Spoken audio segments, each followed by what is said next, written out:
झेंडे बघत असाल ना माझ्या मागे, तेही त्या काळातले झेंडे आहेत, ब्रिटिशांच्या काळात. अफगाणिस्तान बरोबरच्या युद्धामध्ये ब्रिटिश सैनिक आणि इतर सैनिक मारले गेले ना, त्यांच्या स्मरणार्थ फोटोज आणि व्हिडिओज घेत असताना ही एक इंटरेस्टिंग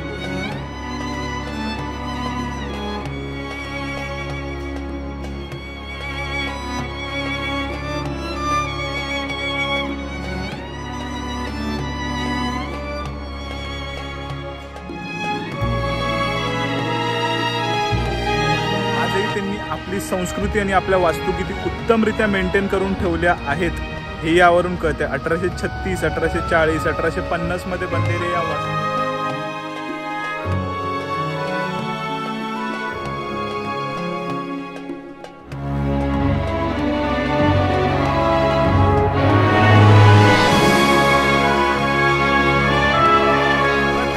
माझ्या मनामध्ये ही संकल्पना येते की इथे त्यावेळेला म्हणजे ब्रिटिशांच्या काळामध्ये ज्यावेळेला फक्त ही एकटी वास्तू इथे होती असेल ना आणि बाकी सर्वीकडे फक्त रान मोकळं मैदान होतं असेल ना, त्यावेळेला ब्रिटिश ऑफिसर्स आपल्या घोड्यांवरून इथे येत असतील आणि कशा प्रकारे त्यावेळेचा माहोल असेल एकदम शांत.